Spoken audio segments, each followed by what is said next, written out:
Hello दोस्तों, आज मैं जो आपको कहानी सुनाने जा रही हूँ ये कहानी है भूतिया तरबूज की। आइए दोस्तों देखते हैं भूतिया तरबूज की कहानी। पाकीज़ा और मरियम नाम की दो बहनें अपने माता पिता के साथ खजूरपुर गांव में रहती थी। पिताजी, गर्मी आने वाली है, इस बार हम अपने खेतों में क्या उगाएंगे? इस बार हम अपने खेतों में तरबूज उगाएंगे। अरे वाह, मीठे लाल लाल तरबूज मुझे तो बहुत पसंद है। मुझे तो सड़े तरबूज बिल्कुल पसंद नहीं है, इतने सारे तो बीज होते हैं उसमें। तरबूज कम खाओ और बीज ज्यादा थूकते रहो। पिताजी, कल मैं अपने फ्रेंड कबूला से मिलने जा रही हूँ। एक तरफ मरियम पूरे दिन गांव में घूमती रहती थी, दूसरी तरफ पाकीज़ा अपने पिताजी के साथ खेत में मेहनत करती। एक दिन मरियम अचानक से कबूला के साथ शादी करके घर आ जाती है। पिताजी, हम दोनों ने शादी कर ली है, आप खेत का बंटवारा कीजिए। आज से आधा खेत पाकीज़ा का और आधा मेरा। बेटा, हम सब लोग साथ मिलकर रह सकते हैं, ऐसा क्यों बोल रही हो तुम?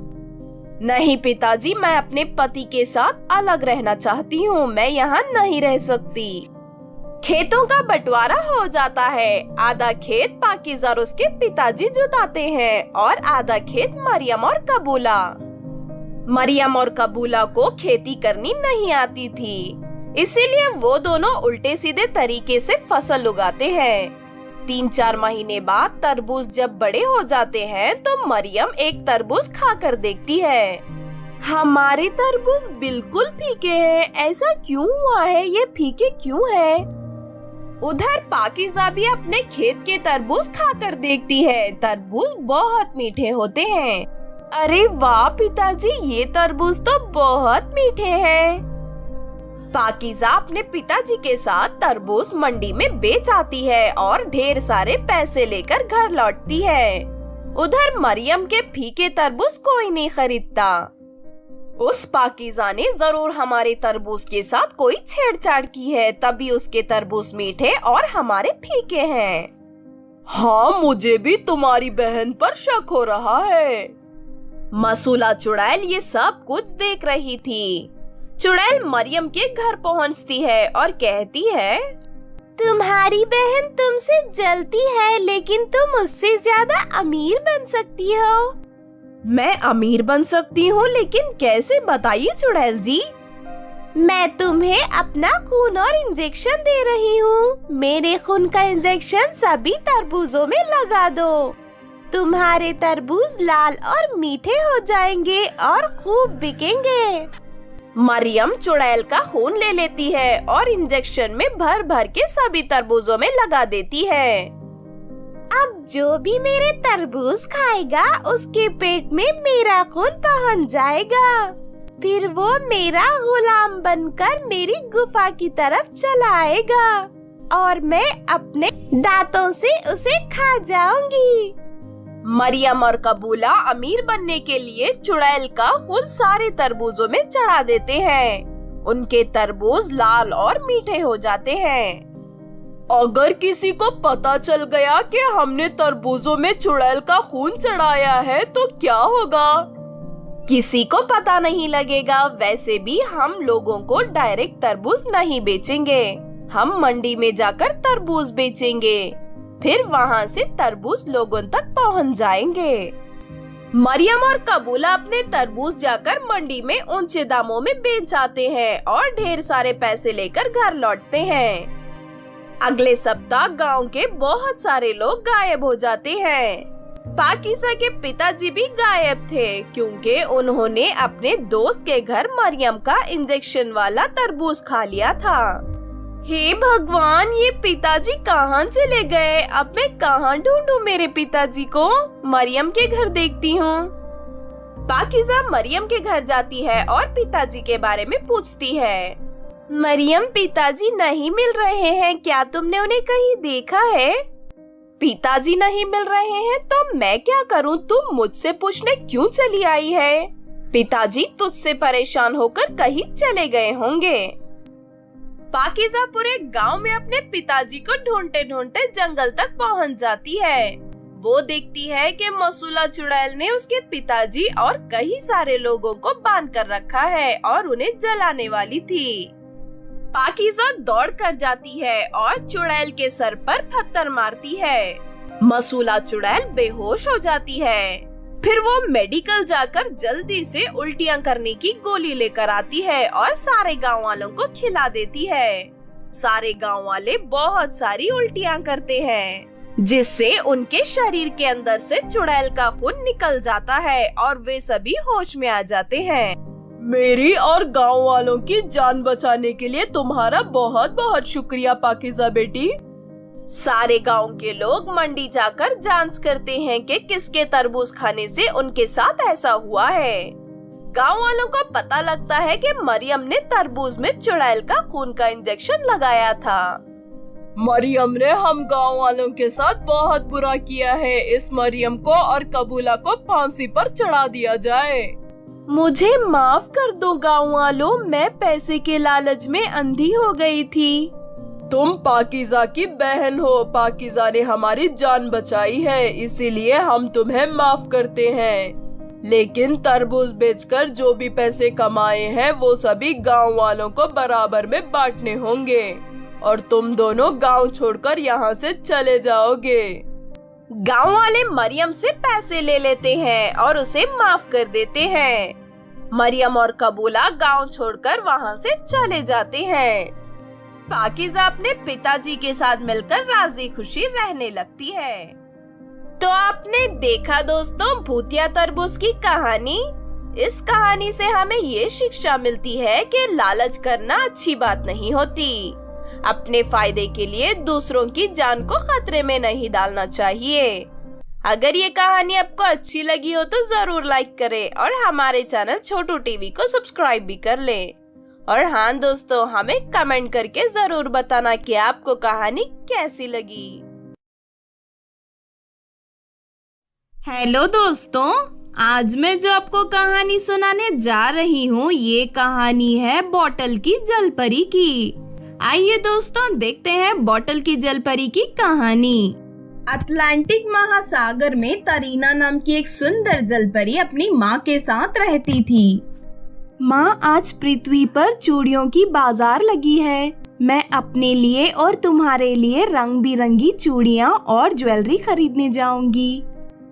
ठीक है बेटा तरीना, लेकिन रात होने से पहले लौट आना। पृथ्वी पर जंगलों में बहुत सी चुड़ैलें रहती हैं। माँ, तुम चिंता मत करो, मैं अपने इंसानी रूप में पृथ्वी पर जाऊंगी और रात 9 बजे से पहले घर लौट आऊंगी। ध्यान रखना तरीना बेटा, 9 बजने के बाद तुम अपने जलपरी रूप में आ जाओगी। वैसे भी जलपरी रूप में तुम पृथ्वी पर नहीं रह सकती। तरीना जलपरी पैसे लेकर पृथ्वी के बाजार में जाती है। अरे वाह, इतनी सारी दुकानें, इतनी सारी चूड़ियाँ और ज्वेलरी। तरीना जलपरी दुकानों पर खरीदारी करने में व्यस्त हो जाती है। उसे पता ही नहीं चलता कि कब सूरज ढल गया और रात हो गई। लगता है रात हो गई, अब मुझे समुंदर में जल्दी से जाना चाहिए। तरीना जलपरी जंगल के रास्ते तेजी से समंदर की ओर बढ़ रही थी कि तभी खजूरिया चुड़ैल उसे पकड़ लेती है।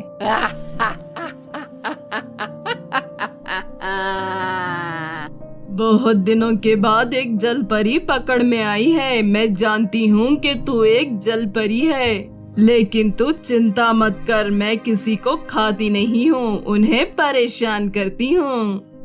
रात के 9 बज जाते हैं। तरीना जलपरी वापस से अपने जलपरी रूप में आ जाती है। खजूरिया चुड़ैल जलपरी को एक बोतल में बंद कर देती है और बोतल को एक नदी में फेंक देती है। जा जलपरी, जी ले अपनी जिंदगी। उधर हिजरतपुर गांव में टोनी नाम का एक लड़का नदी किनारे बैठा हुआ था। आसमां है नीला क्यों, पानी गीला गीला क्यों, पेड़ हो गए कम क्यों, चांद दो क्यों नहीं। टोनी नदी किनारे बैठकर गाना गा रहा था कि तभी टोनी को नदी में एक बोतल तैरती हुई दिखाई देती है। टोनी तुरंत नदी में कूदकर जाता है और बोतल को किनारे पर ले आता है। अरे इस बोतल में तो एक जल परी है, ये इसमें कैसे चली गई? टोनी बोतल को तोड़ने की बहुत कोशिश करता है लेकिन बोतल नहीं टूटती। तभी जल परी कहती है, ये बोतल खजूरिया चुड़ैल की है, तुम इसे नहीं तोड़ पाओगे। तुम मुझे एलिजा परी के पास ले चलो, वो पहाड़ी पर मिलेगी तुम्हें। उसके पास एक जादुई हथौड़ा है, उससे वो बोतल तोड़ देगी। पता नहीं एलिजा परी की पहाड़ी कितनी दूर होगी और वहाँ पहुँचने में कितने दिन लगेंगे। मुझे अपनी माँ को बताकर आना पड़ेगा। कोई बात नहीं, तुम जल्दी से बताकर आ जाओ। टोनी एक पेड़ के सहारे बोतल टिका देता है और अपनी माँ के पास पहुँचता है। माँ, मुझे बोतल में बंद एक जल परी मिली है, मैं उसे बोतल से आजाद कराने किसी परी के पास जा रहा हूँ, मुझे कुछ दिन लग सकते हैं। हाँ बेटा जाओ, किसी की मदद करने में कोई बुराई नहीं है। टोनी जब लौट कर आता है तो देखता है कि जल परी वाली बोतल गायब है।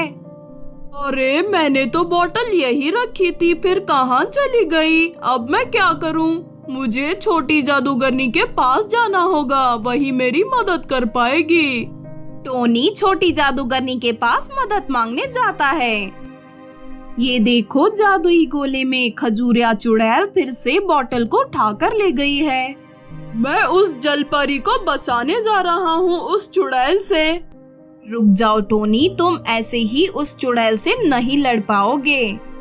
छोटी जादूगरनी टोनी को एक दिव्य तलवार देती है और कहती है, ये दिव्य तलवार खजूरिया चुड़ैल के पेट में घुसा देना, तभी वो मर पाएगी। टोनी खजूरिया चुड़ैल की गुफा में जाता है। चुड़ैल कहती है, लगता है तू जल परी को बचाने आया है। हाँ चुड़ैल, उस जल परी को छोड़ दे वरना मैं तुझे मार दूंगा। तेरी इतनी हिम्मत, आ मुझसे मुकाबला कर।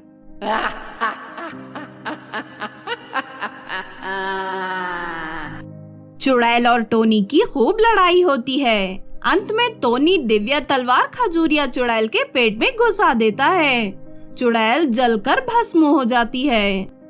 थैंक यू टोनी, लेकिन अभी मैं बोतल से आजाद नहीं हो पाई हूँ। तुम चिंता मत करो, मैं तुम्हें एलिजा परी के पास लेकर जा रहा हूँ। चाहे कितने भी दिन लगे, मेरी माँ ने मुझे इजाजत दे दी है। टोनी बोतल लेकर एलिजा परी की तलाश में निकल पड़ता है। वो दिन भर चलता रहता। जब रात हो जाती तो जल परी उससे कहती है, थोड़ी देर तुम आराम कर लो, बहुत रात हो चुकी है। टोनी और जल परी बातें करते हुए रात बिता देते हैं। अगले दिन टोनी फिर से सफर पर निकल पड़ता है। लगातार 3 दिन तक चलते हुए वो एलिजा परी के पास पहुंच जाता है। एलिजा परी, इस जल परी को बोतल से मुक्त कर दो। तुम इस बोतल को नीचे रख दो। एलिजा परी अपनी जादुई छड़ी से मैजिक करती है और एक जादुई हथौड़ा बना देती है। हथौड़े से बोतल के ऊपर मारते ही बोतल टूट जाती है और जल परी मुक्त हो जाती है। फिर टोनी और तरीना जल परी समुंदर की ओर लौटते हैं। वहाँ तरीना की माँ तरीना का इंतजार कर रही थी। तरीना की माँ तरीना से मिलकर बहुत खुश होती है। बेटा, मैं तो सोच रही थी तू मर गई, अब कभी वापस नहीं आएगी। हाँ माँ, मैं तो मर ही जाती, मैं केवल टोनी की वजह से जिंदा हूँ। माँ, मैं अब जान गई हूँ, माँ जो भी कहती है अच्छे के लिए कहती है। अगर मैं आपकी बात मानकर जल्दी घर वापस आ जाती तो मेरे साथ ये सब नहीं होता। तरीना की माँ टोनी को ढेर सारा सोना देती है। फिर तरीना और उसकी माँ समुंदर में लौट जाते हैं और सोना लेकर टोनी अपने घर पहुंच जाता है। तो आपने देखा दोस्तों बोतल की जल परी की कहानी। इस कहानी से हमें ये सीख मिलती है कि हमें अपनी माँ की बात माननी चाहिए। माँ जो भी कहती है वो अच्छे के लिए ही कहती है। अगर ये कहानी आपको अच्छी लगी हो तो जरूर लाइक करें और हमारे चैनल छोटू टीवी को सब्सक्राइब भी कर लें। और हाँ दोस्तों, हमें कमेंट करके जरूर बताना कि आपको कहानी कैसी लगी।